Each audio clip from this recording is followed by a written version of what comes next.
We're Hey live. everybody, Hello, it's Amanda Rick. and Rick, and we're Ethan. here, and we're live. So, And alive. So, hi. uh, I'm not talking until we get at least one person. Hey, we got him. That was quick. I'm sharing links, so just give me a second to get it done. Well, I need you. But- Need you. Evening, good evening, or good morning. There's 6. Hey Christy, how are you? Hello. Okay. I need to see it as I- soon as I know. possible. You can follow on there. My eyes aren't very good. Hello, evening. Hope everyone is doing well. Yeah, I got my co-pilot this week. I'm here. Yeah. Ricky's still here in the building if you need him. Oh yeah, he's in the kitchen. But see, I had that chair last week, and I had commented that was the chair with all the power. My chair? Yeah, you got the keyboard, you got the screen, you got all the controls, everything. The whole thing is focused on that chair right there. And I'm kind of like tag along. No. You're the most important person here. You and old Blue. No. Hello, evening. Okay. Just give me 1 second to type everything. Well, while she's typing, anyone out there, if you have any thoughts or comments or anything that you would like to discuss tonight, this would be the time to begin typing. I am going to still do the Bible study. I was going to address that. I was just waiting until I got everything done. I came in the Facebook group on Monday, and I told everybody that I had overslept, and I had totally overslept that day, and there was just no time to do it. Wednesday, believe it or not, I actually did the same thing. I know. Oh, sorry. I drink my coffee for you. I did not. I thought I would bounce back more quickly after all that travel. Maybe it's getting older. I don't know.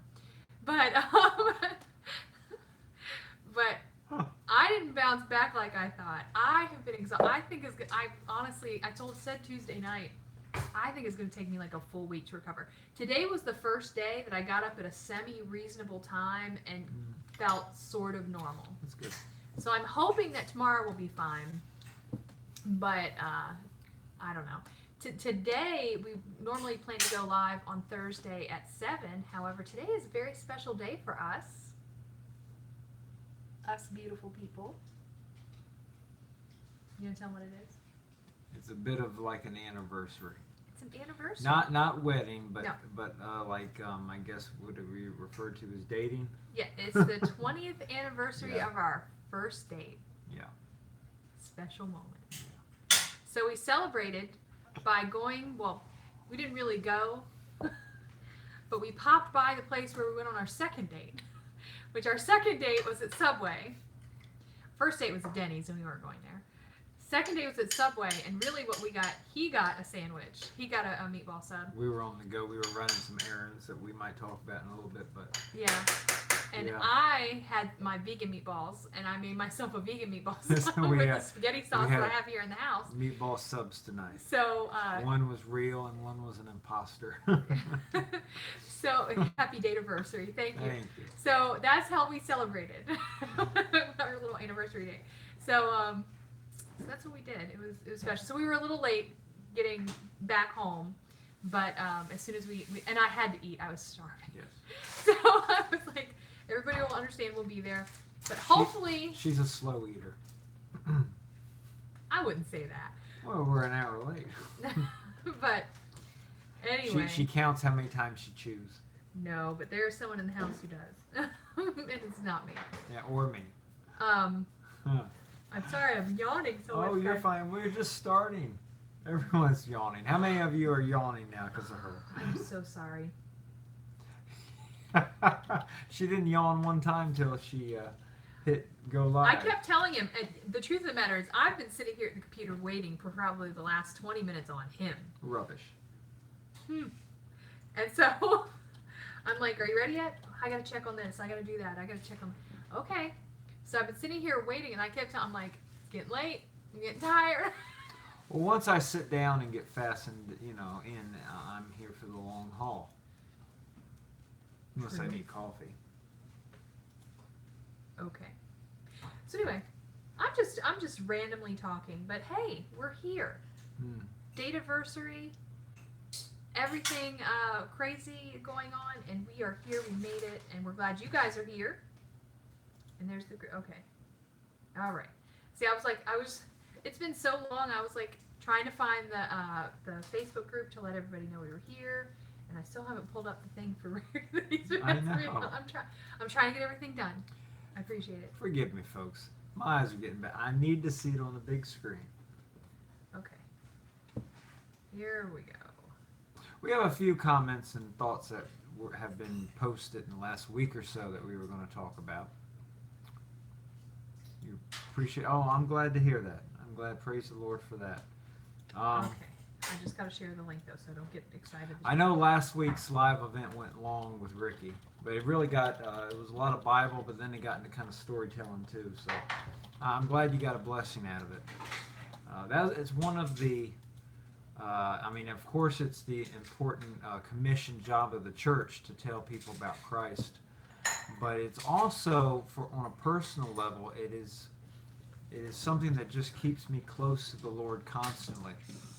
And, sometimes, I mean, I'll be honest with you, sometimes I have a hard time getting close to or talking to a Christian who has no desire to tell people about Christ, because I just think, why? The first thing I did after I got saved was I started to want to tell people about Christ. I didn't know exactly what to say. I didn't know what Bible verses to use or what, but it was on me, on my heart to tell people about the Lord. I think it's just automatic. I think the Lord saves you, and then He sets you on fire telling people about Him. You're doing it again. Oh. Claire says she's watching in the van on the way to church. Oh, wonderful. Keep your eyes on the road. I don't think she's driving. Are you driving? Okay. She's in the van. Okay, I got you. Leanne says she's having her lunch and watching from New Zealand. Oh, yay. Wonderful. Oh, yes. It was such a long drive. It was 14 hours. Abby says she's joining with me. I'm sorry. Monique says, pray for a 4-month-old nephew. He's been in surgery since 8 a.m. to repair his heart due to his Down syndrome. Oh, poor guy. Let's see. I'd love to hear your comments on the Proverbs 31 woman. I gotta grab my Bible. I'm trying to remember where's the last place I put it. Okay, good. There. It's not far. I usually try to make sure I remember to put it right back here so I have it, but Sorry. doesn't always happen. Classy. Let's see. Yep, you can watch the replay. Carrie says her husband needs prayers. He's sick from some drama. Okay, Proverbs 31. Do you mind if I talk about Proverbs 31? I would very much like it. Would you? Sure. Okay. I actually have been working on for a really long time a Proverbs 31 study with the Hebrew letters. Now this is not that. I'm just telling you it's something that I'm working on. It's something that I'm really passionate about and really like it. So Proverbs 31. Let's see. I was trying to see if there was anything in particular. Oh, just the woman. Okay. Okay, so who can find a virtuous woman? For her price is far above rubies. First thing I'll say about this verse. I don't know if you've ever, this first verse about the virtuous woman. I don't know if you've ever looked it up, but this word virtuous right here, it is actually a word that is, it doesn't mean what a lot of people think it means. I'm gonna give you the exact meaning here in 1 second. But it's actually something like a soldier, and they use it in another part of Proverbs to describe. I don't want to speak out of turn. So let me just look it up. But it's just one of my favorite things about this particular verse. This is just the first one. Who can find a virtuous woman for a price as far above rubies, right? It does. It applies to just everything. And of course, you have to remember, too, that this whole section, this Proverbs 31 section, was not written to women.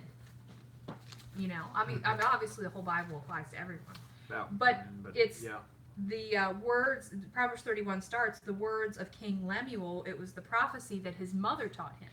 So it was something that a mother had taught to her son about women.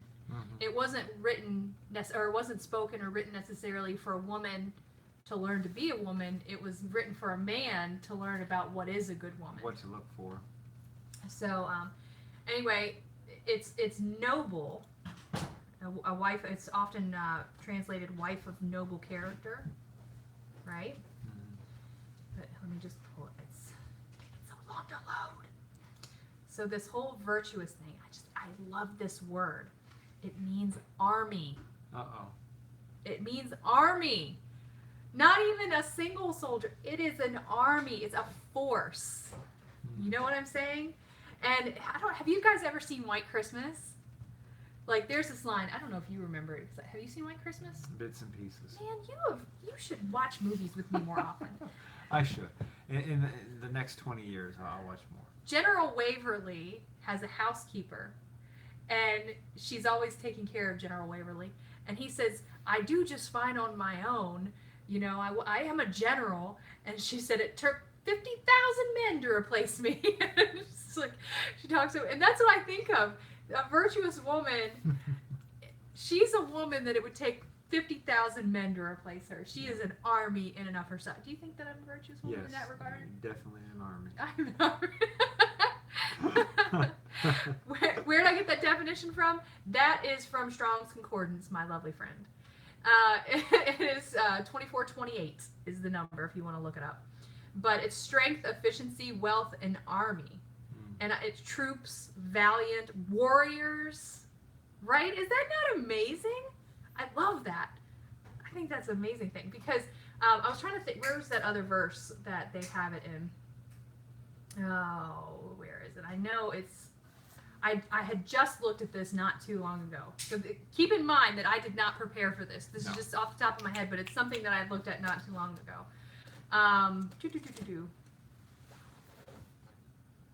You're going to have to talk for a second because I got to remember where it was. I'm on the edge of my seat. I know, I'm ready right? to There's so much stuff that I'm looking at. It's hard to find it. Pull out here. Okay, let me just go at it this way. I know, right? Did I just click out of it? I think I did. My cup's empty. Okay, I'm sorry. Anyway, Strong's Concordance. Looking at it online. I'm not even going to try to pronounce it in the original Hebrew, but there's just so many great words. Strength, efficiency, wealth, army, all of that awesome stuff. And let me look in the commentary. Maybe it'll tell me. I want to tell you something else interesting, but I really want to tell you about this one word, because this one word just totally changed my idea of what this woman is. But she really is an army in and of herself, because when you go into all these other great things about her and you realize all the different things that she does, I mean, you really appreciate that she is an army in and of herself. So I'll look all that stuff up later, because I don't want to have you sit and watch me look things up. But you can look at all this other awesome stuff that she does. So first of all, her price is far above rubies, because any good woman knows that to replace all the different things that she does would cost more than rubies. You know, if you had someone who was doing all the housekeeping and all the chauffeuring and all those different tasks that we do, the chef, all the different things that we do, financial manager, some of us, that would cost you some rubies. Yes, ma'am. Right? The heart of her husband doth safely trust in her, so that he shall have no need of spoil. Does your heart safely trust in you? I do. Yes, it does. I don't know. I guess I'm not looking too deeply into it in terms of like I didn't go too much beyond it for this whole deep study. I'm just kind of doing an overview since you asked about it. But I mean, just the idea that his heart can trust in her. Mm-hmm. You know, there are some men whose heart can't trust their wives. You know what I mean? Well, I think the thought here is that she's active, but she's doing right. She's active about the right things. She's being productive. Mm-hmm. She's faithful at what she does. Mm-hmm. She's diligent. She continues on, and that builds trust in a husband. Mm-hmm. I mean, I think it's vice versa for a wife. You know, if the husband's doing right, she can trust him. So I think it's back and forth. But yeah, I think it's very important to point out that she's doing right, You know, it's not just that she's active, but she's active about the right things. Mhm. She's putting her family first. So, go ahead, continue on. As you get to the end, though, you know, it says that he. Where does it say that he is in the gates? Where does it say that? Her husband, 23. Her husband is known in the gates when he sitteth among the elders of the land, Mm-hmm. and he can do those things because he knows his wife is taking care of things. Mm-hmm. And that reminds me of like when we started homeschooling. I'm not saying I was Proverbs 31 woman by any means, but once my focus was shifted towards home, Mm-hmm. you were more relaxed and you could focus on things that were outside of the home. Yeah, well, a husband and wife, you're a team. Mm-hmm. You have to function as a team. God gives certain duties to the man and certain duties to the woman, and together you can get everything done. Mm-hmm. If one is not doing their responsibilities, then the other spouse has to kind of do double work, and that's hard. Let's say the husband's working outside the home. You know, if the wife is not taking care of all the responsibilities that she has, then the husband's got to almost work two jobs. You know what I'm saying. So, and it puts a strain on the marriage. Things don't get done in addition to that, and the kids suffer if you have children. So.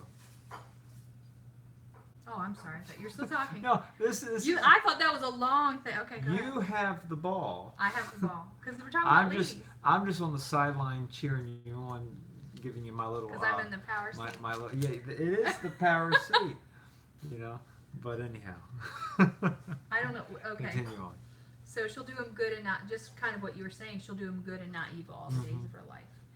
But I do think there's some people who wonder if their spouse's heart is for them and if their intention toward them is only good, not evil. Do you know what I mean? Like you like if it's selfish. Mm-hmm. Like, are they really worried about themselves or are they really worried about their spouse? Okay, well that's fair. Do you know what I mean? That's fair. But I don't think it's good to do it to this extent, but I do think sometimes I worry about everybody else way more than I worry about myself. Way more. Mm-hmm. And so, I'm not saying that's a good thing, but because you have to be wise about your own self too. But I think I know a lot of great ladies, and the reason why I think they're great ladies is because they're focused on their families and they're focused on the right things. She's like the merchants. Oh, I'm sorry. Excuse me. Let me back up here. She seeketh wool and flax and worketh willingly with her hands. So she is a hard-working lady. Mm-hmm. This reminds me of a lovely friend who just commented, who works willingly with wool and flax and taught me how to work with wool and flax. Not necessarily flax, but you know what I'm saying. I don't think this is necessarily 100% saying that, you know, you're sitting there with the spindle and, you know, doing all of that stuff. Although I do think that there is something to be said about doing those things. I think a lot of times people want to look so much at the greater message that they miss the simplicity of it. There are benefits to these simple tasks and being willing to do them. But that being said, just the fact that she was willing to work and do these tasks that are time consuming, require a lot of patience, and she was willing to do it to make sure that her family was provided for. Mm-hmm. There's something to be said for that. I'm just waiting to see if you have anything else to say. Okay, she's like the merchant's ships. I'm quite the ladies. The particular lady who asked the question has been asking that question for a couple weeks. You specifically, so I was kind of letting you go. Okay, all right. So she's like a merchant's ships. She bringeth her food from afar. Mm-hmm. Definitely do that. Okay. I'm not just trying to do the checklist. I'm just trying to think of something that we can relate to. She rises also while it is yet night and giveth meat to her household and a portion to her maidens. All right, so here is where I think it goes a little awry. She rises while it's yet night. She is up early. Yeah. Early. That's early. Mm-hmm. I don't know if everybody does that, but I do know this.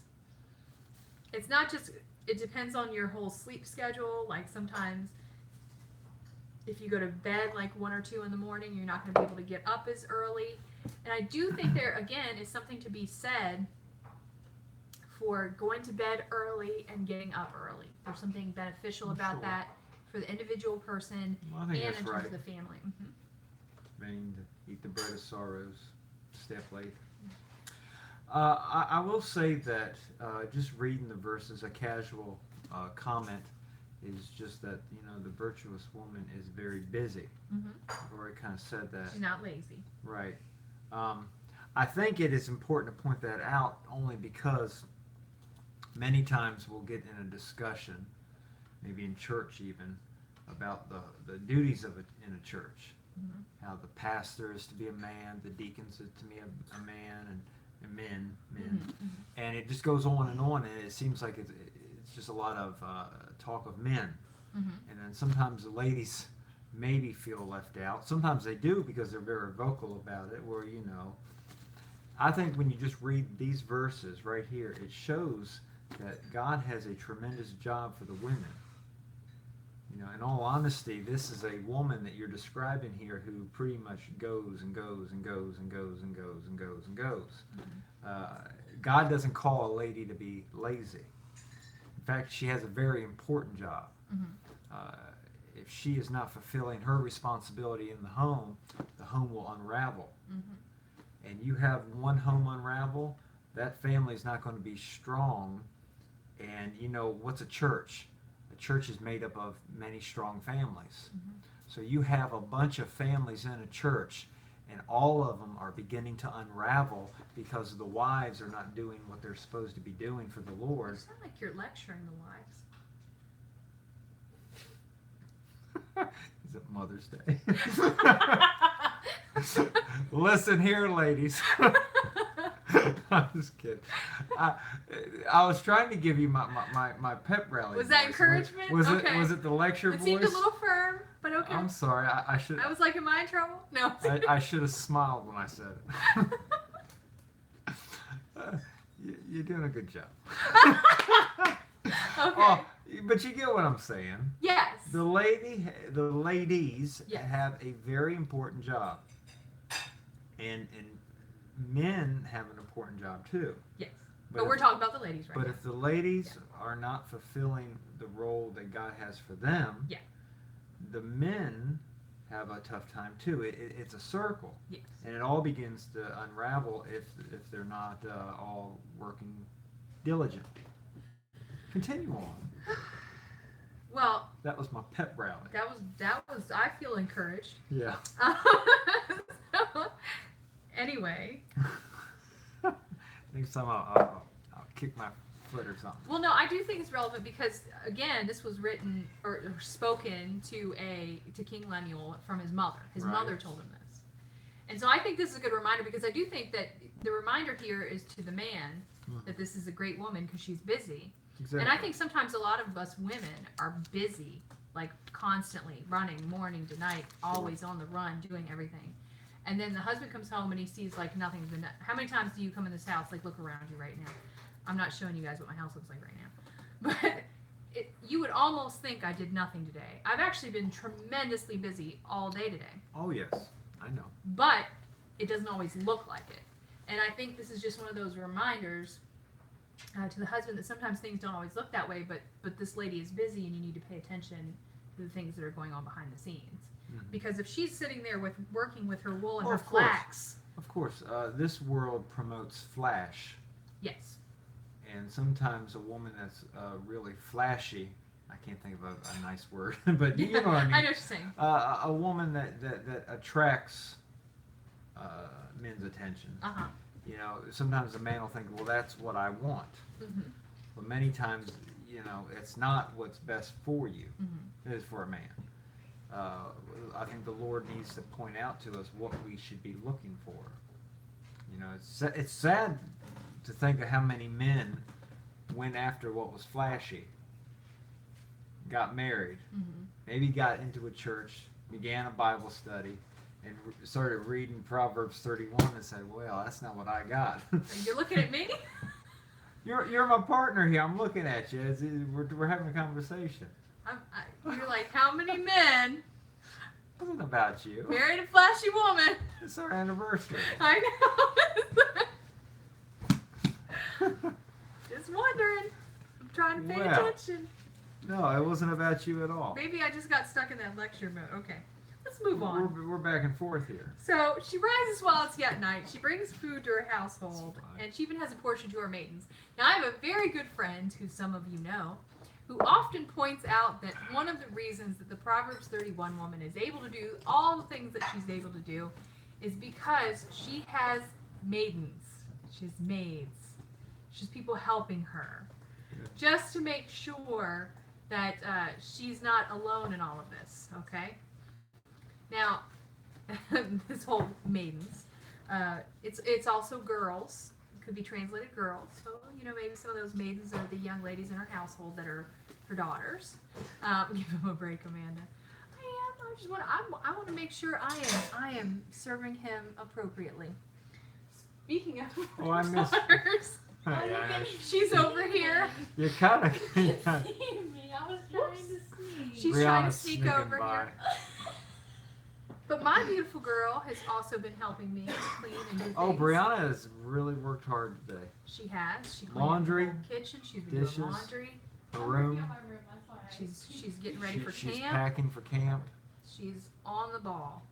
So, but the point is that she's not just taking control of her own self and making sure that she's doing right. She's also kind of a leader and taking charge of the ladies that are in her household and in her life and making sure they're all helping and doing things and everything's taken care of. So she's also doing that. You know, I just want to say, and it's just a thought from my husband. You know, like all the jobs in a house. Yes. The cleaning, cooking, anything, homeschooling, all of that. There's so much to do in a house, especially if you have more than a few people. Mm-hmm. You know, if a house has a lot of children and excuse me, there's so much to do that it is very hard to get it all done in a short length of time, in one day. Mm-hmm. So as for a husband, where I try to stand is that I just want to see that things are moving in the right direction. You know, I want to see that everybody is busy serving, doing, being productive. If things don't get done, we can carry things over to the next day. Mm-hmm. But I want to go to sleep at night knowing that everything was moving in the right direction. So it doesn't have to be perfect. Right. It just has to be moving forward. Like, say if the house was a little messy. I like everything being straight and clean. Mm-hmm. You know, I do. I know. But yes. As long as I can see we have a plan to get it done, then we're in good shape. So that's the thing. I think everybody needs to be on the same page. As far, I mean, even in the family, when it comes to like the wives submit, the husbands, you know, you have to sacrifice, the children obey. Everybody needs to be on the same page in order to really build a home for the Lord. If you have a husband who wants to sacrifice but a wife that will not submit, you know, there's friction, there's tension. It's not moving in the right direction. Everybody has to be on the right page. Even the children. You know, it's not just mom and dad. The children have to be willing to obey. I said that as Ricky. I know, I was like, he raised his voice. Even the children. I looked at him, I said, and that young man right there. Boy, need to obey. Boy, I don't care. So he's got a mustache. He needs to obey. He does. Yeah, that's true. I mean, sometimes people ask about that. Anyway, Terry said, early on in my marriage, I apologized for my house being messy to my husband. And his reply was, obviously, you've been busy because you couldn't have made this mess if you sat around all day. So, yes. That's a good thought.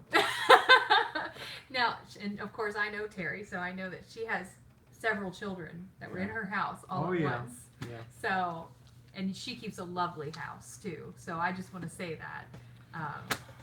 Well, things are different when you have little kids. Yes. You can't, I mean, this is just practical stuff, but you cannot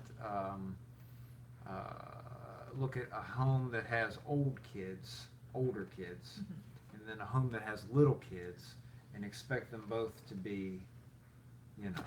Although I think the house is messier now that the kids are older.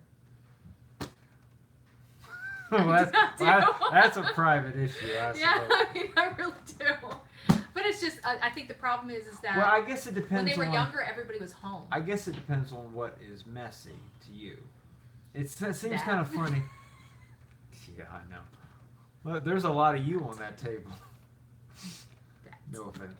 Yes. Anniversary and all. I'm not But, saying, I'm not blaming anyone. I'm just Oh, saying I know.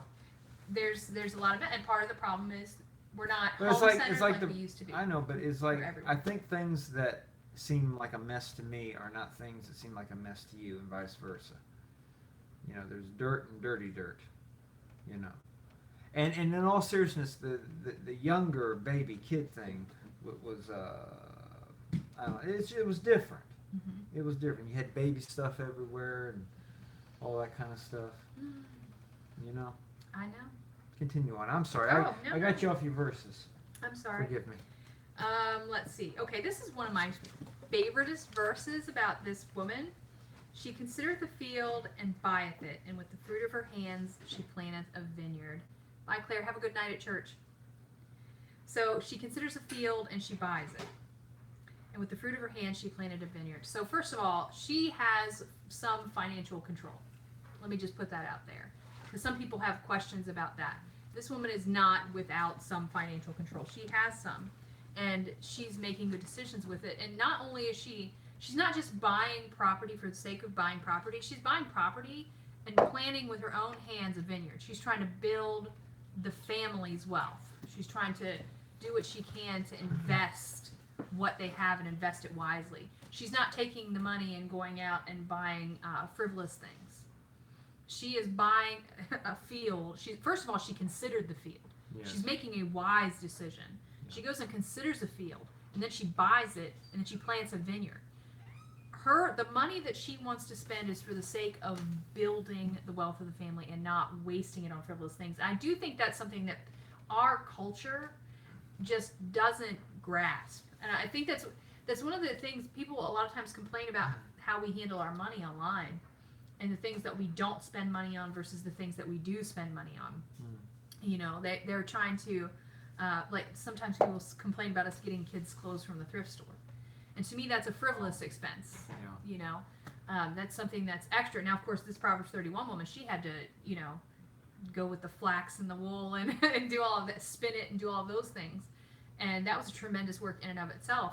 But I mean, even today, just to get everything done the way that we do, the whole idea here is just that she is making choices to build up her family's finances rather than to bring them down.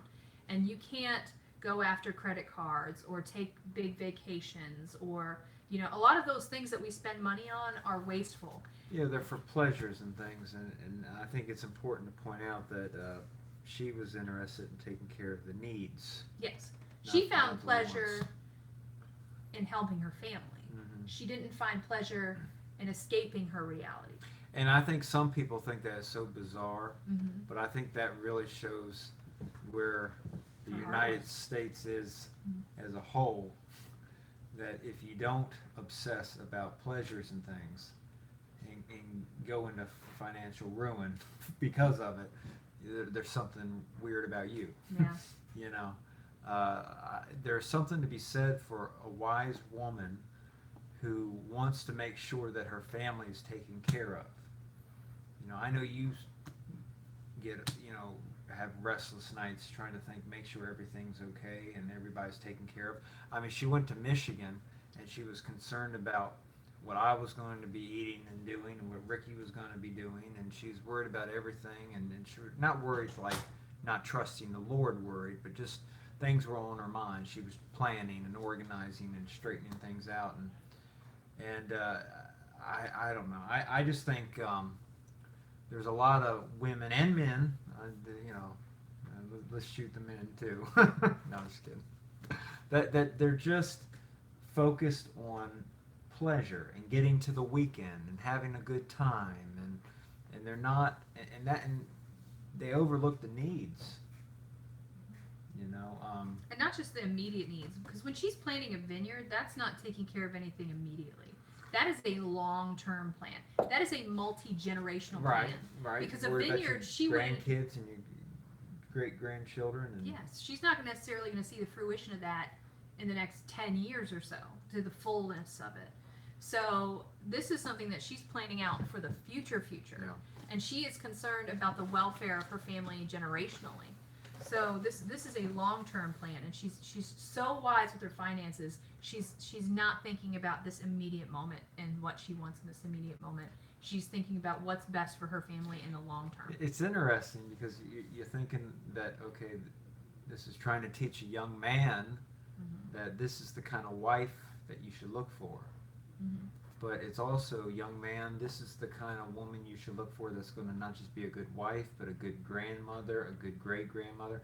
I mean, in all seriousness. Yeah, I know that's what you're looking for 20 years ago. Exactly. I know what you're saying. But that's true, though.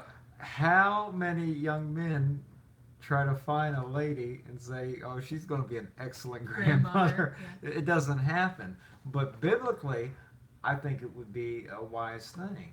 You know, is this lady at 20, could she be a very,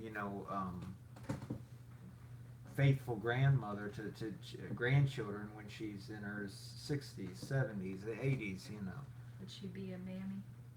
Mammy, yes. Yeah, that's my grandma name, by the way. Mammy. Mammy. I don't have any grandkids. She's not grandmother. But I'm planning. She's already planning. I already have my grandma name. So, anyway. Do I think taking a child... Oh, hold on. I got to back it up. Terry said, with babies in the house, it's like shoveling snow in a blizzard. Yes, it is. X-Crawl says, my husband often says we wouldn't survive if it wasn't for my frugality, and I learned most everything. Oh, thank you. No, honestly, frugality for us was a necessity, and I'm just thankful the Lord showed me what I needed to do. Do I think taking a child on a trip to Europe is frivolous? I mean, that depends on your circumstances. I mean, you have to look at each situation individually. Yeah. I think it would depend.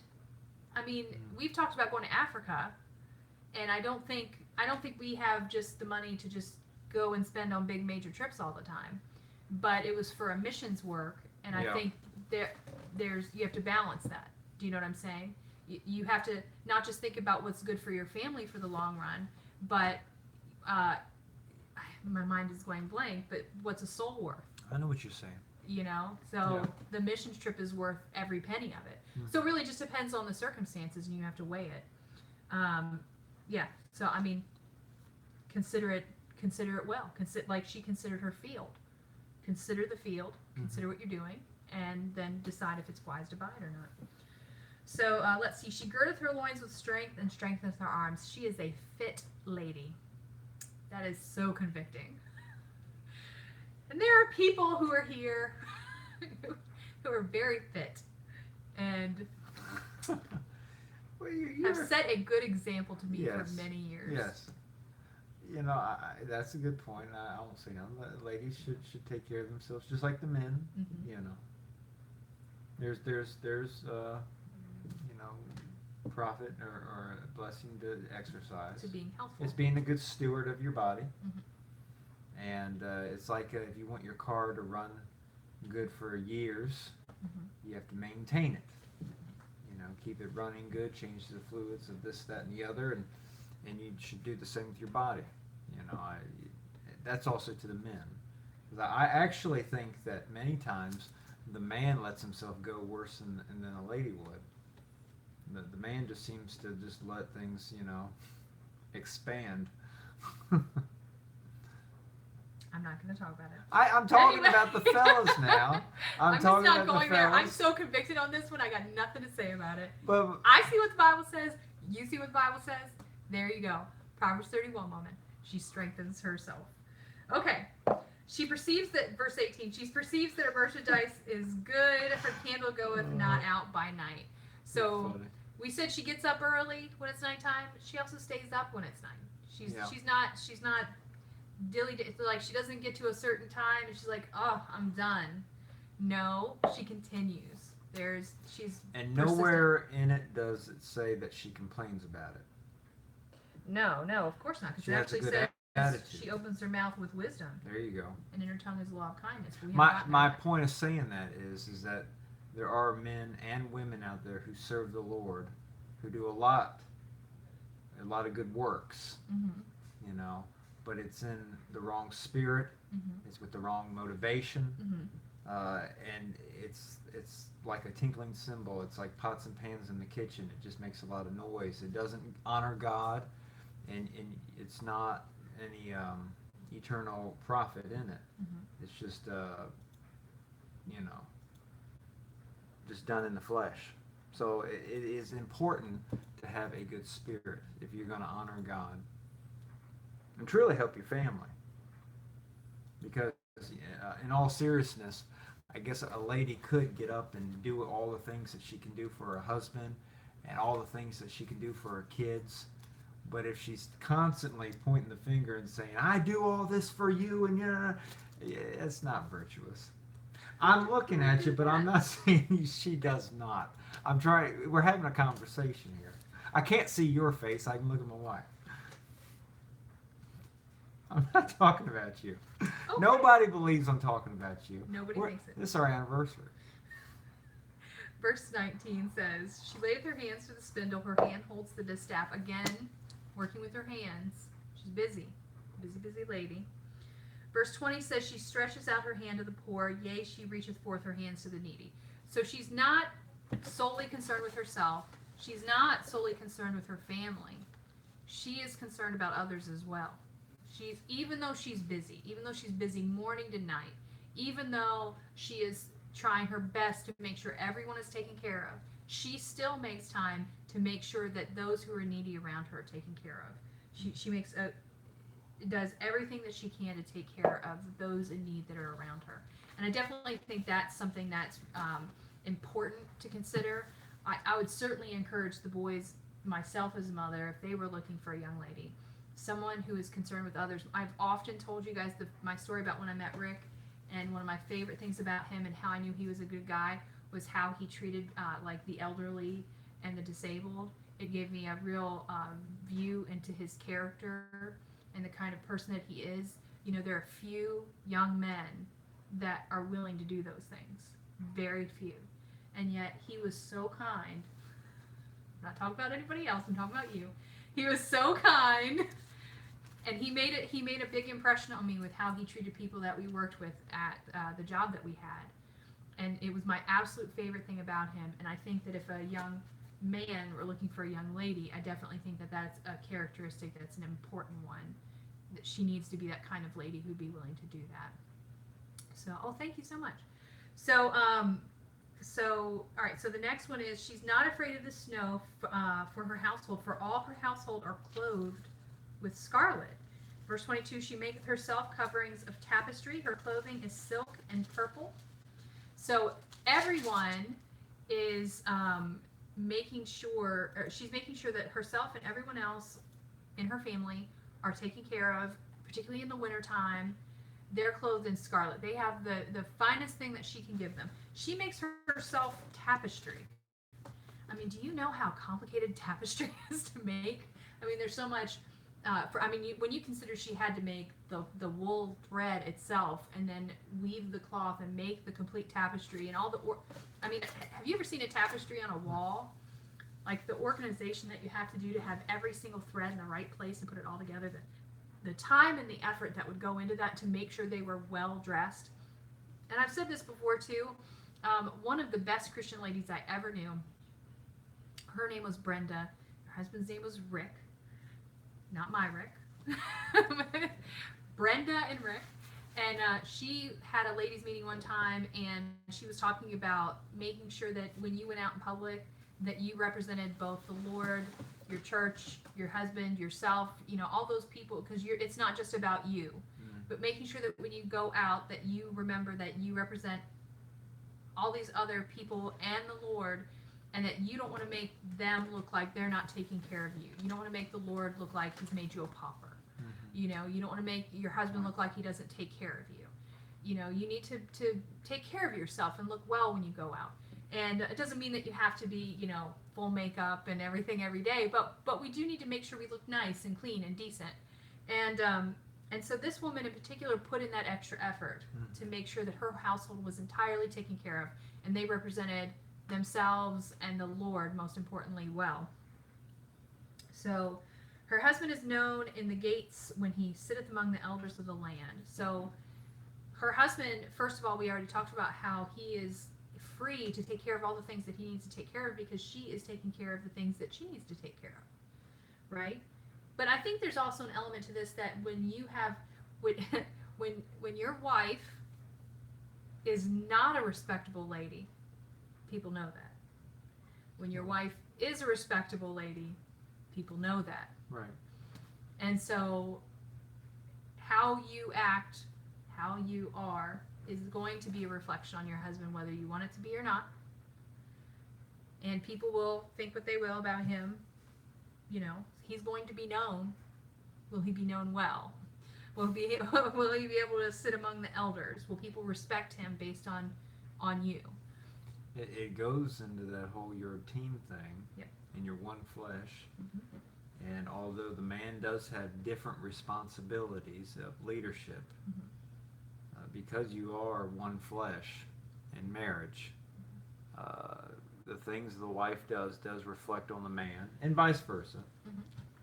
So that's important to point out. This chair is so uncomfortable. I've got to get a new chair. Because, I sit in this chair all the time. I just think that's folly in a lot of people's thinking in marriage, because they think they can get married and still live their own lives, Mm-hmm. and it really will not affect the other. You're just good friends who share a house and share a bedroom, and that's not true. When you join in marriage, your decisions affect your husband. Your husband's decisions affect you, and if you're not fulfilling your responsibilities, it is known. Continue on. That's just my 2 cents. I'm trying to roll through it because we're already 45 You're minutes doing in. This good. was supposed to be a quick run through, but we're still going No, through it. you know what? It was asked for you to do or talk about the Proverbs 31 woman is like a month ago. So I think this is good. Okay. So she maketh fine linen and selleth it, and delivereth girdles unto the merchant. Okay. So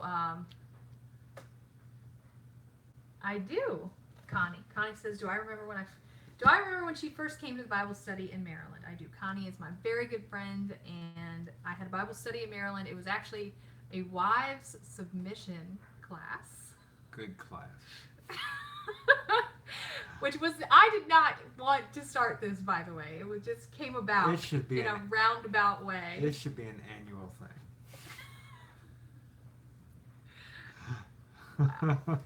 And Connie was in it. Oh my. And I was not a well-submitted wife at the time. Or now, really. But now I at least know better and I try. But anyway.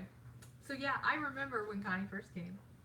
I've known Connie, by the way, since the 6th grade, just so you know. Oh my word. Okay, my cheeks hurt. All right, so she makes fine linen and selleth it and delivereth girdles unto the merchant. So she is not just making stuff for her family, not just taking care of everybody's needs, not just taking care of the poor and needy, but she's also got herself a little side business happening. Mm-hmm. This woman, I can relate to this. Okay, she is working, and I'm gonna tell you right now, just taking care of a household is a tremendous amount of work. I keep saying tremendous. I blame you. It's the word of the night. Oh, don't start that. The Anyway. word is tremendous. Anyway. The word of the night. So. It's a tremendous thing. It's a lot of work. Yeah. But adding a business onto it is so many more. It's like a whole nother household. It's a business household. Mm-hmm. So, I mean, this woman, she's a machine. Yes. She's like, this was girl boss before there was a hashtag girl boss. Like, she was working, Proverbs 31, girl boss. Like, seriously making it happen. So, my friend Tangi, she has this, what does she do? It's like hashtag girl boss beast mode or something like that she's doing right now. I forget what it is. I'm sorry if I'm getting it wrong. But she's just encouraging everybody to get up and get themselves ready first thing in the morning. Yeah. Like, put yourself together and take a picture and put it on Instagram. Just to kind of encourage everybody, like, get focused, and don't just, sit around in your pajamas till noon. And I think it's at Mom Boss Beast Mode. Thank you. Yes. I need to know this. But I still want to point out, and I'm sure you've already brought it up. Okay. I've already brought it up. But it is really, I think, what needs to be really a focus here, that this lady that the Bible speaks of, her focus is totally different than a lot of women in the United States as far as the ones who want to go and work and strive. It's Oh, I think that's a good point. there are a lot of working women Mm-hmm. in the home and out of the home who have more zeal and determination than many men. Mm-hmm. The difference in the Bible is the focus or the goal. This lady is working hard so she can help do her part to For her take family. care of the people in her life that the Lord has put there. Mm-hmm. Her children, her husband, her grandchildren. Mm-hmm. She is there to take care of people. Mm-hmm. And what is promoted in the United States today is that you strive and work hard, For your but it's own to self. promote yourself. Mhm. So you can get that title, so you can get that position, so that, Look what I accomplished. yeah, and then you can put a banner like, I did this and I did that, and We're not even done yet, but I mean, just taking that note, can you imagine if every woman who was a mom, who was a wife, in any household, took this kind of care of just their own household, making sure that I'm not a fan of the girl boss thing. I joke about it, but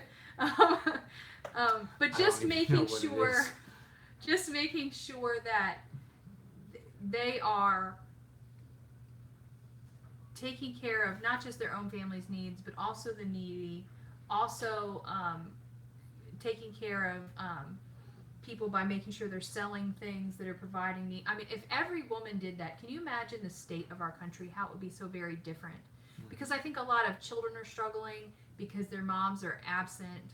They're there, but they're not around. They don't really have a relationship with them. And that's not being critical of moms. I think I totally understand that moms are doing the best they can. But I do think that sometimes their mindset, like Rick said, is wrong. And I know this because that's how I started out. Mhm. I started out in the business world and just my mindset was not even there. And the Lord just completely changed my mindset and made it totally different. I will say that it helps men out. I think men are naturally fighters, warriors. They're hard. They're stronger. They're more forceful many times. And I think when the ladies are more caring and giving of themselves and taking care of folks, I think it encourages the men to be like that or soften a little bit. When I see you going the extra mile, taking care of the kids and taking care of things, I'm encouraged to join in and help you. And I think it really helps the men to keep that balance so that it's not just all brute force, but there is a gentleness to it. It's a sacrifice. I mean, it's a literal servant. She's serving the people of her household. She's not literally, but figuratively washing people's feet all day long. That's all she's going from one foot to the other. All these different things that she's doing. So, strength and honor are her clothing, and she shall rejoice in time to come. Now, it doesn't say she's rejoicing right now. She's busy. She's probably a little stressed. She's got a lot going on, a lot on her plate. And I'm not saying she's not happy, and I'm not saying she doesn't have joy in the Lord. But she Physically, she might get worn down. yes, but her rejoicing is she's focused on the future, and she's going to have that time of rejoicing. And I think that's like the bringing in the sheaves, where it says they shall doubtless come. I'm trying to think how Come to verse it. again rejoicing, Yes. bringing them their sheaves with them. Yes.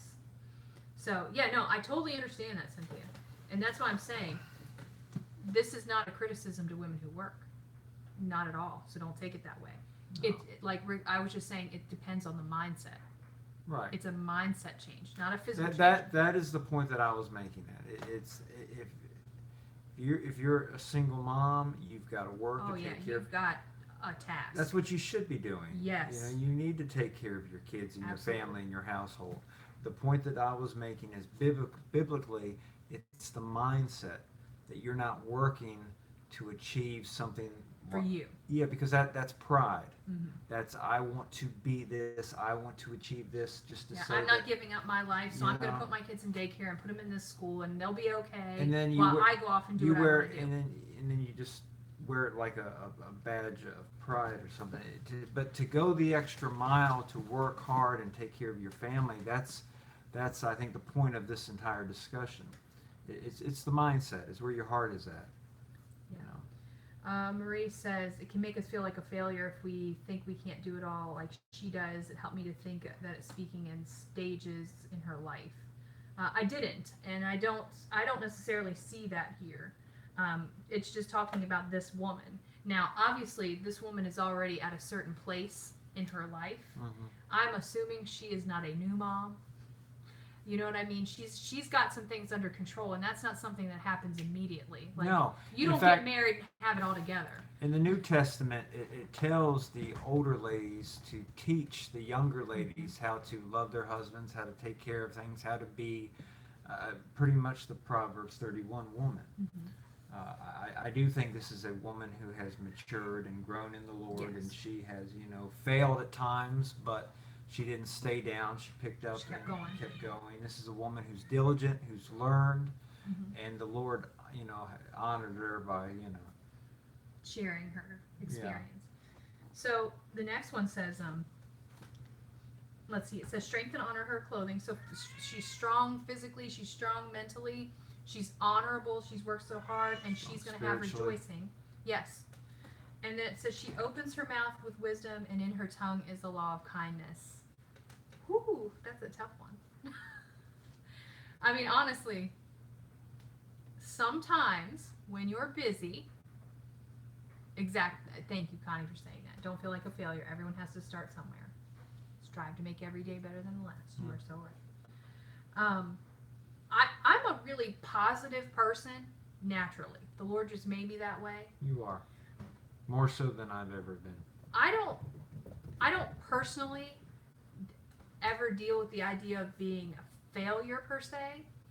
I always know that there are definitely places I can improve, but I'm always hopeful that the Lord's going to give me time to improve it, and I'm always working to move forward. So I never really get bogged down in the whole failure thing. And so if I don't talk about it a lot, it's not that I don't feel that I don't have my struggles. It's just that I'm a really positive thinking person. You are. You are.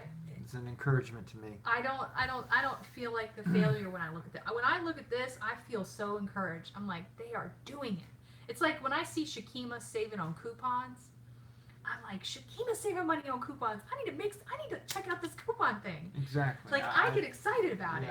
And that's what the verses should do for a lady. Yeah. It's like, I don't know if you ever sit in a service at a church and you hear a missionary or somebody come in and they give a little update of their field, what's been going on, where they're serving, in this country or that country, and they start talking about folks getting saved and baptized and the church growing or another church start, and you start hearing about what the Lord is doing in their ministry, and it does do something to your heart, and you want to get involved, and you want to say, Lord, use me. Yes. These verses, like she said, should encourage you. It's not like, oh, I'll never live up to these. Nobody can in their flesh. No. You need the Lord. This lady obviously had the Lord, because nobody can serve the Lord in the right spirit, with the right heart, in and of themselves. Oh no. It's all the Lord. But Yeah, the and I verses should encourage you. Say, this is what this is what's God honoring, and you should get a zeal and say, you know what, you pray about it tonight, tomorrow morning, God willing. Yes. No, I was just going to say on that note, first of all, it talks about how she fears the Lord a little bit later, but second of all, just on that note, what you just said, I mean, today, I have had so many things on my plate this week, and I've been behind. Like, I haven't done the Bible study. Like, I've been so far behind, it's ridiculous. And this morning I woke up just feeling completely overwhelmed by all the things that I had to get done today. Yeah. And so, of course, I immediately went to the Lord. I was like, Lord, I have these to do today, and I just feel like it is completely impossible to do all of these things. And I said, but that's why I'm coming to you because I cannot figure out in my own flesh how all these things are going to get done, and I just need you to help me with it. Mm-hmm. And you know what? All of those things got done and more. And I just can't even believe it now that I'm looking back on my day. I think about it and I'm like, wow, I cannot believe how quickly everything got done, how the Lord just made it work out. And it's just, it shouldn't shock me because that's why I went to him in the first place, because I've done that how many times in my life? Many. But when it happens, it's just like, I needed, it's just that reminder that all those times that I should have gone to him and things would have gone more smoothly if I'd have just gone to him in the first place. But Exactly. If your Christian walk isn't where it should be, mm-hmm. if your home is not where it should be for the Lord, you don't have to be discouraged. Oh no. You know, confess it to the Lord. Say, Lord, I haven't, done what I should have been doing. I haven't been faithful, but with your help, it's going to get better. Yeah, exactly. So, and then start at that point after you get right with the Lord, letting the Lord help you build it, and start moving in the right direction. The worst thing to do is just say, it's not how it should be. I give up. It'll never be like the family down the street. It'll never be like the folks in the church. We'll always be the black sheep of the church, that kind of thing. That's not God honoring. That's not useful. And that's just not correct. The Lord can do amazing things with anybody in any family. So the thing is that if it's not where it should be, just confess it and give it over to Him. And let Him begin to do something in your life and in your heart. Yeah, I think it's just, and I like what Marie said. She said the Lord will make a way. I forget to trust Him, and that's exactly what we need to do. We really need to just trust the Lord. We need to wake up every day and put all those things that we think we're handling on the Lord and let the Lord handle them, and just be faithful about doing it. And I think that that's really the example that she's setting here, because like I said, as we learn later, it's the fact that she fears the Lord, that it's the woman that fears the Lord, she'll be praised. Yep. It's not that she's done all of this work. Yes, she's doing all of these things, but it's not really her. It's the Lord doing it through her because she's allowing Him to do it. Absolutely. But you got to get to the end to find that. So let's see. We were talking about how she opens her mouth with wisdom and her tongue is the law of kindness. I really do try to be kind in all that I say and do. I can't say that I'm big on wisdom necessarily. He's the wisdom, but I do try to be kind Mm-hmm. in everything that I do. You do. You are. And I think that is the easier of the two, in my personal opinion. Being kind. I think kindness is easier, but I guess maybe that's just because it comes easier to me. That's the Lord working in your life, because for some people to be kind is difficult. Being. I don't think I always come across kind though. I think my intention is always kind. Mm-hmm. My intention is loving. Mm-hmm. Doesn't always come across that way. Just a thought. But it says in her tongue is the law of kindness. Mm-hmm. And sometimes you have to set that law on your own tongue and say nothing is going to come out of here that's not kind. Mm-hmm. That's a commitment. Yeah. But also, we're taught in the New Testament that it's out of the abundance of the heart the mouth speaks. Mm-hmm. So it's not something that you work up. Yeah. It's not like I'm going to be kind and you just force kind words out. You look great today. That's not virtuous. Come on. It is words, it is speech that comes out of a heart that is truly overflowing with goodness. In other words, the Lord, the Word of God, the Bible. It's a godly lady who loves her God. And she loves her God so much that when she speaks, it's a blessing to everyone. Okay. So she looks well to the ways of her household and eateth not the bread of idleness. So I'm interpreting this loosely as she's nagging her family. No, I'm just kidding. I'm just teasing him. I'm looking well to the ways of my household. Yeah. When I say, have you had a salad today? Right, right. I'm sure it says here she's vegan. He's joking. I am. I'm joking. My wife is vegan now. Yes. But I'm not saying you have to be. I just want you to eat a salad every day. No, I understand what you're saying. Okay. But there's something to this lady who has zeal and she's passionate and she wants to. My wife is vegan now and she's so just passionate about it that we were shopping in a store earlier and it hit me. I thought, I should try this vegan thing. You see, that's how close a husband and wife should be. I'm so close to you that when you talk vegan, I start You feel possibly like you thinking, gotta be? yeah. He couldn't handle it. It's just a thought. How did I come back? I've been sick, so I had to be. Yeah. Yeah, there's no I secret mean, about it. It's easy for me to consider being vegan when I'm full. Yeah, exactly. You just had a meatball sub. That's I had a what meatball sub. It's what, yeah, I A know. vegan meatball. I know. But like we said, It was delicious. there was one true meatball and then there was one imposter. It was delicious. I'll be right back. Anyway, the whole point is that she's concerned about her household. She's not just concerned about herself. And she's looking well. Like she's keeping an eye on things. And I do see this with parents of older kids that I think sometimes they just let them go and like say, they're older, they can handle themselves. But I think that's a mistake personally. I think the hardest time that we've had parenting is with older kids. And I think that older kids need it. They still need someone to help them and look after them Oh, until they're gone. And it's just like Absolutely. you think about just an adult man, It's wrong needs a thing. wife. Yeah. Adult men who aren't married still need their mom to help them out. People may disagree with me. It's just how I feel about it. I think that's why the Lord put us in families and put us in pairs. No one was intended to be alone. It's not Right. good for a man to live alone. Right. So we're here to help one another, and this woman, who is the leader of her household in terms of the feminine aspect of it, she's making sure that all the people in her household are taken care of constantly. And she's not idle. She's not eating the bread of idleness. Because at some point, you could say, my kids are older, I can relax now. No. No. Sometimes I wish, but no. Okay.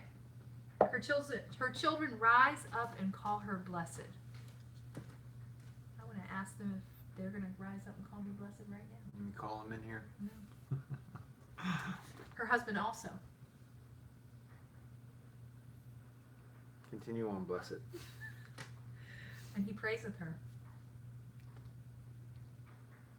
Do you have praises for me? It's our anniversary. That's not praise for me. Huh? Well, I know, but it's like it's an obvious thing that since it's our anniversary, you've been on my mind all day. Yeah, you don't need to go on. It's fine. You can tell Huh? me. You can tell me later. Yeah, they don't want to see it to get all mushy and gushy. I do. You're putting me on the spot here. You don't settle a man down on a live event and get him all gushy. Anyway, no, they do. They do. I do feel loved by my family. I do. And that's without question. Let's see. Many daughters have done virtuously, but thou excellest them all. So, pursuing excellence, I think, is a good point here. You know, she's pursuing excellence. She's not trying to just be like everybody else. She's going above and beyond, and that's her effort. You know what I mean? She really wants to go that extra mile and be the very best she can be for her family. And I think that is the heart of most women. They really want to be the best they can be for their family. And the problem is often, as Rick said, that their heart is pulled in different directions. And we really just have to bring that focus back. Mm-hmm. So it says, favor is deceitful and beauty is vain, but a woman that feareth the Lord, she shall be praised. You're not always going to be popular. You're not always going to be beautiful. I mean, everybody ages, things fade, but none of that's important. The important thing in the long run, is that you fear the Lord, and that's what's praiseworthy about this woman and about any woman, is the fact that she fears the Lord, and just when she fears the Lord, she's going to make those right choices that make her the kind of woman that people are going to respect and admire and love. And so it says, give her the fruit of her hands and let her own works praise her in the gates. So, she doesn't have to praise herself. She really doesn't need the praise of others. Her own works are going to be her praise. You'll see the end result. One of the things that's really encouraged me from time to time, when people didn't agree with the things that we did, like when we homeschooled, for instance. When we homeschooled, not everybody in the families thought that was a good decision. And I knew at the time, and I used to always say, time will tell. I said, you just got to wait it out. Yeah. Just got to wait it out. And I knew that when it was all done, people would see that it made sense. But that favor, we weren't always in favor. All of those things that people seek, the approval of other people, doesn't always come. Sometimes you have to wait it out and just trust the Lord. And it's your own, it says her own works. It's that the fruit of her hands, the fruit that eventually comes from the work that you're doing, all of that will come, regardless, whether it's good fruit or bad fruit. Whatever you do, the results are going to come. And so people will see in the long run if the effort that you've put out is going to bring forth that fruit that you were looking for. But it's really, like we said, fearing the Lord. That's the main part of that. So anyway, Proverbs 31, quick overview. Took an hour.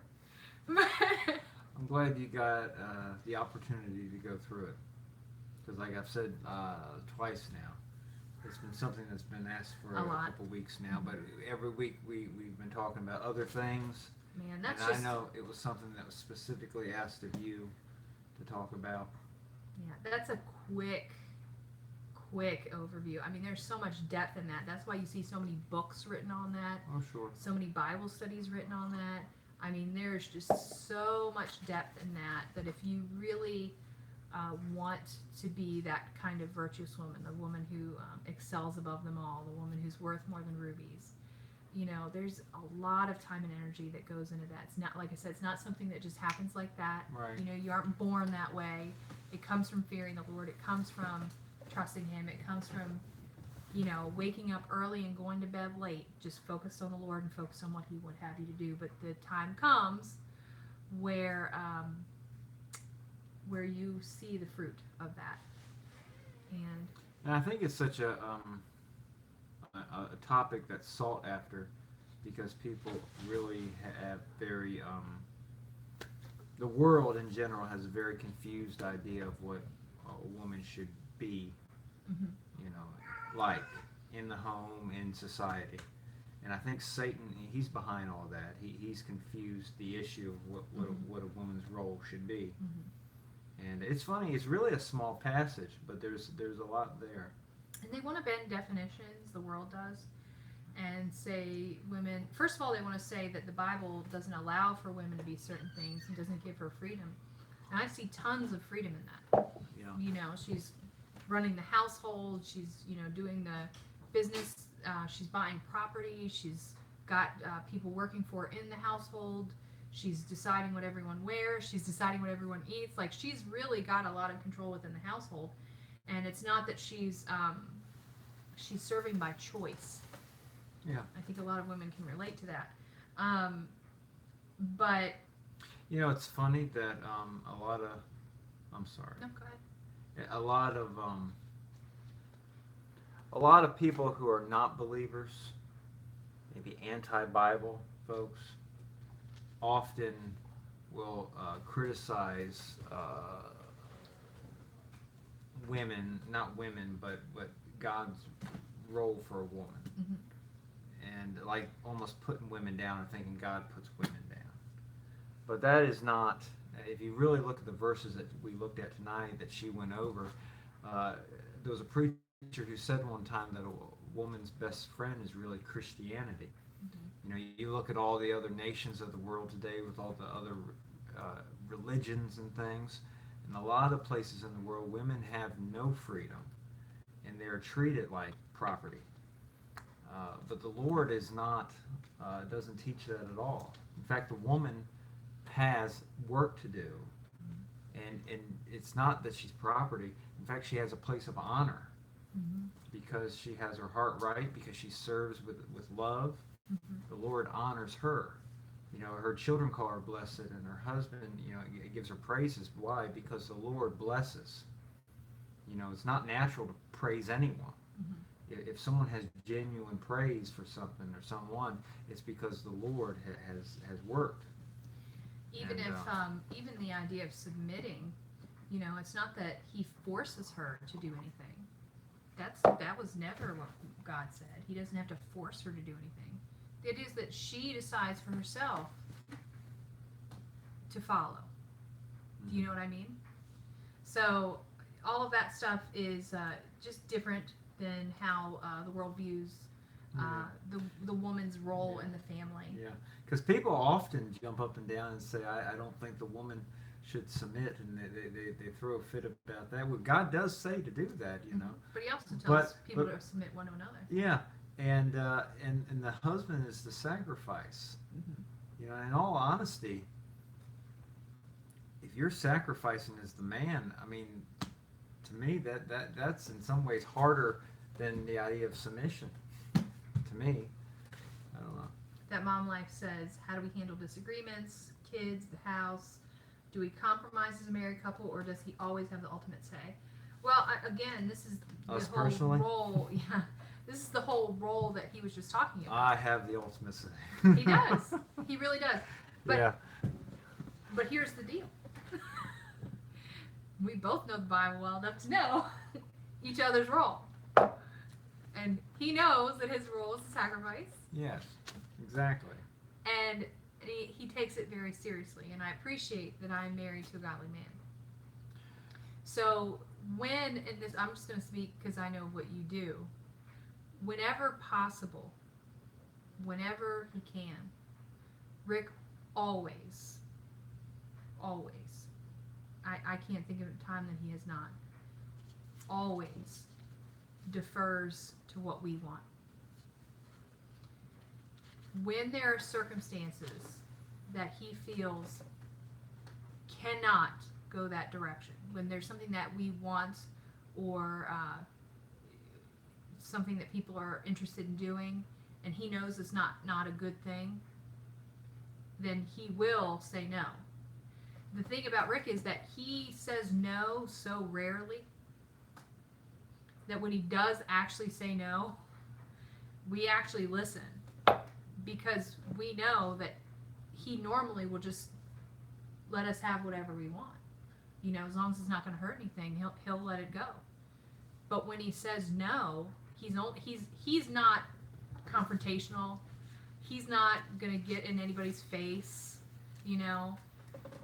But if he says, you know, no, then we actually take it seriously and we respect it, because he doesn't say it all the time. He doesn't weigh in that veto very often. But when he does, you know, there it is. And I always pause to consider. There are times, and I've mentioned before, there are times when I don't agree with him. And sometimes I don't even understand his thought process. And the Lord's really put it on my heart lately that I don't have to understand his thought process. That the Lord made him my husband for a reason, and made him say no for a reason, and it's to protect me and to protect the family. And I just have to trust. If I can't trust, if what he's saying doesn't make sense to me, then I have to trust the Lord that the Lord knows what's right. And so there are times, and that's where my faith comes in. And it's not trusting that my husband's making the best decision ever. It's really just trusting that the Lord has made the right decision in putting me with Rick, and that Rick is going to make the best decision for us. So there you go. I mean, it's like your husband says no to a second cat, and you disagree. Well, maybe, you know, the Lord put that husband in your life because whatever cat you were going to get would cause a problem. You know, you don't know what it is. You just have to trust the Lord, even if you can't trust what your husband has to say about that. But you see, God puts the man in as like the head of the household, right? And he makes the decision. But listen, you know, if there's any fellas listening, okay, he gave you a wife for help. The Bible talks about having godly counsel, and you should, before you make that decision, you know, get counsel from your wife. You know, discuss it. I mean, ultimately, biblically, it is your decision. But I think it's foolish to say, I'm going to do this and I'm not even going to discuss it with her. I mean, if you have the opportunity to discuss it with her, you should. Get another perspective and then make a good decision. And understand, fellas, you have to sacrifice if you're going to be a godly husband. Okay, you can't expect her to submit to your leadership if you're not going to sacrifice for her. It'll help her to submit if you are a loving husband who follows the Lord, who sacrifices. She's supposed to submit to you while you submit to the Lord. You follow the Lord, and then she submits to your leadership. But all of you are ultimately following the Lord. But it's wrong to say, hey, you know what? I'm the head of this household, and I know I have to pay the mortgage, but I'm going to instead buy a motorcycle, and we're just not going to pay the mortgage this month. But you be all right with it because you're a wife and you submit to me. That's wrong. Because that's not really submission if he's telling you. And it's not sacrifice, fellas. Mm-mm. Sacrifice means you don't get a motorcycle. Pay the mortgage so your family has a house to live in. You see, there's a lot of men who want a wife who will submit, but they're not willing to sacrifice. You know, marriage is a picture of Christ in the church. And fellas, the Lord sacrificed. You are to sacrifice. So I'm just saying that, I mean, if you want a godly wife, you better be a godly man and do what the Lord would have you to do. So I just want to say that. I think a lot of it is. This was ladies' night. And I want to make sure the men had something. Well, I do think what you said was Ladies' night. good. I think that people have those definitions messed up.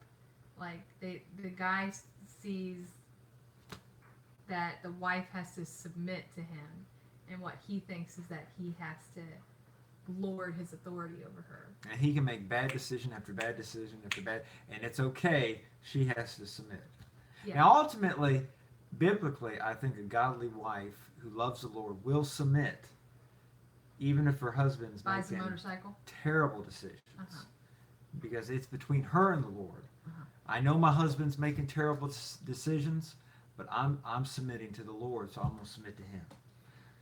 But you know, fellas, you have a responsibility, and go ahead. Well, I don't want to give away too much personal information, but when I did do the ladies' Bible study on the wife submission class, there was a lady in the class whose husband was making bad financial decisions. I'm not going to get personal. I'm not going to give any of the details. And she decided that she was going to submit to him anyway. And she told him such. She said, listen, because they'd been fighting over these financial decisions for a long time. And she decided that she was just going to trust the Lord. And she told him that. She said, listen, I'm not going to argue with you about it anymore. You can decide what you want to do, and I'm just going to trust the Lord that you're going to make a good decision. And she backed off, and it really freaked him out. He was like, okay. So then when he started making financial decisions, he had to weigh it, because he knew she wasn't going to nag him about it. And he was like, he really started to consider, is this a good one or not? And then he started to ask her. You know, I remember that. I don't want to give, I really don't want to be too personal, but I don't think this is personal. They were going to buy a couch. I don't remember what for. Sit on. I think they moved. They moved and they were going to get a couch. Yeah. Because they downsized. Which was actually, this was when they were in progress. Like, he was making some progress. So they downsized. They were going to get a couch because the furniture they had in the old house didn't work in the new one. And so he actually made her go, and he was like, so which one do you think? She's like, whatever you want, it's fine. And she totally was like out of she did not want to make any of the financial decisions. Like, she totally stepped out, and he was like, but no. I mean, help me pick out the couch. And she's like, okay, well, if you really want me to help you, then I'll help you. I just don't want you to feel like that I'm, getting in the middle of your financial decisions. And he was like, no, I really want your help. And so, so they picked out a couch together. And I remember this because I remember she said something about what a great experience it was, that they were actually, something had changed in their relationship at this point, that they were communicating together and making decisions together in a way that they were both satisfied, that he didn't feel that she was trying to take the authority from him. And see, and that's what it is. See, it's a power struggle. yeah, It's in marriage. It's all due to the fall, and then in marriage, because when the man and the woman were first made, they had that perfect relationship. When the Lord said Adam, he was talking to both of them. They were one. mm-hmm. But after the fall and sin came into the world, there was a power struggle. And constantly, both the man and the woman want to be the leader. And to say one of you has to submit, it goes against the grain. Rubs the cat's fur the wrong way. And But when you follow the Lord's plan, you realize that the power struggle really isn't between the two of you; it's between you and the Lord. Right, exactly.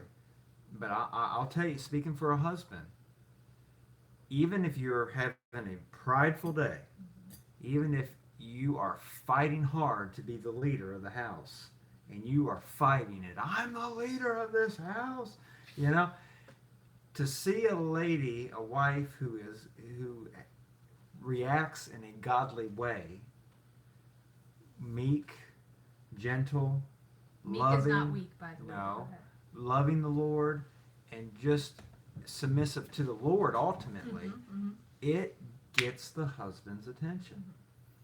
I'm not saying every husband will wake up. I mean, some husbands are knuckleheads, but the majority, I would say, if a husband wants to serve the Lord, if he's saved and he wants to serve the Lord, I do think it will get his attention. Biblically, I think it is Bible. The Bible talks about how a husband can be won by the wife. Right. And I'll tell you, just as in our own experience, I know we've talked about it before, where I was lost and she was saved, and she started to dedicate herself to the Lord and read her Bible and let the Lord change things in her life and such. And as a lost man who did not know Christ, I began to take notice. And I was drawn to the Lord early on from watching my wife and her relationship with God. I thought, God must be real because he's real to her, and I started to watch her. And I'll tell you this, if you have a tough husband, just be the godly lady that God has called you to be. And, if he wants to serve the Lord at all, it'll get his attention. Yep. And I think that just like we were talking about, you can't be the Proverbs 31 woman without the Lord. You really have to seek the Lord on that sort of distance too. I think Rick and I have talked about this before. I've talked about it before. That there have been times in our relationship that I did not see how we were going to work it out. The disagreement was so hard. Where was I? You were there. So it's just so difficult, and I was just like, I don't see how we can work this out. And I would go straight to the Lord and say, Lord, I do not see how we can work this out, but I know that you want us to stay married, so I'm just asking you to work it out. And every single, and that is like for whatever reason, that is like my last resort. Like when we get to that point that I know that this has gone too far, and if you've been married, if you've been with someone long enough, there comes that time. You know what I mean? You just cannot even imagine how you're going to work this thing out because you are so far apart on whatever's going on. And it is my last resort. I will immediately just say, you know what? My hands are off. I'm done fighting this fight, and I totally give it to the Lord. I say, Lord, I'm going to give this to you. And you've got to make a change here. And every single time something happens and it works, it just completely turns around to where it's like, I can't even imagine why we were having that big of an argument. Like, it's like, what in the world was that over? And it's just... Because every couple that is going through hard times, what it is, it's a problem with the heart. And if you need a heart change, the Lord controls the heart. So you give it to the Lord and let the Lord do something in your heart. If there are circumstances in your marriage that is causing friction, tension, you're fighting, maybe the Lord will not remove certain situations or circumstances. Maybe you'll still have to deal with them. But what the Lord may do, if you give it to Him, is He will give you a change of heart about it. You know, things might continue on in the same, but it won't be the same exactly because you will see it differently. The Lord will change, you know. Go ahead. She says, is this behind closed doors so kids don't know? And if it's hidden from the children, do they sense tension? I mean, our kids are old. I think they pretty much know when we're not getting along. Yeah. There's no keeping things like that secret. Now, we are not screaming and hollering at each other, throwing things across the room right in front of our kids, and never have been. In all seriousness, this might be personal or not, we're not necessarily yellers. If we ever have a disagreement, usually it's that awkward silence. That's, I mean, I don't, everybody reacts differently. That's the truth. If we're having a discussion, those discussion times, usually it's a silence and an awkward silence that everyone, you know, so, and I'm sure the kids pick up on that. The more mad I get, the more silent I get.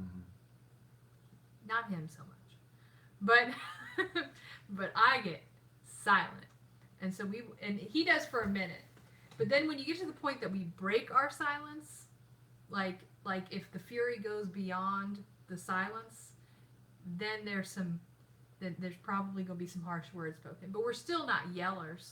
We're still not screaming and throwing things. I mean, it's still just a tense conversation at best. I mean, I guess early on in the early days, like before I was a Christian and things, we reacted differently. I mean, that's obvious, we did. But now, at this point in our relationship, both of us saved, both of us, you know, grown.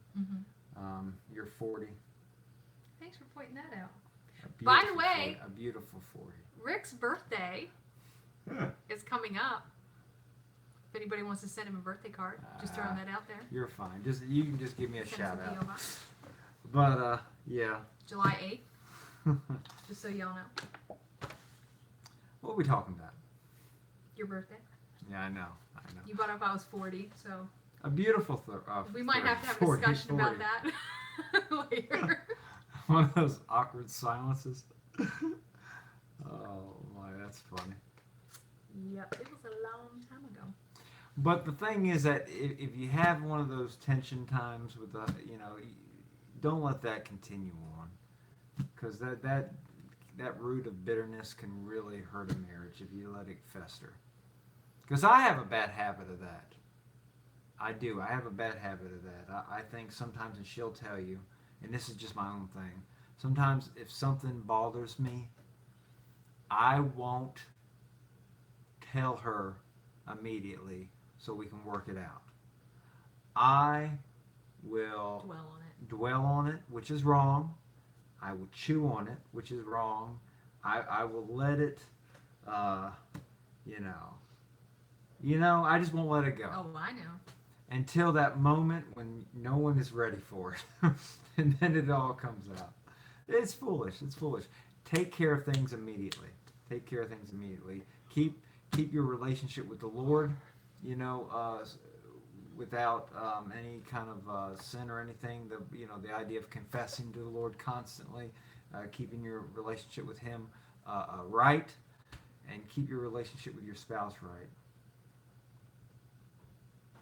Okay. Well, look, we've been on a little over an hour and a half, and it's almost 10 o'clock. Hour and a half. And this man has to go to bed because he's got to get up at 3. Yes, dear. Because I'm looking well in the ways of my household. You're doing fine. I'm inspired. And I know I have to go to Pretty bed well. because the idea is that you have to be the last one up. I don't think that's what it said. I know, I'm just teasing. But- That never happens anyway. In all honesty, I'm usually the last one up. That's not true.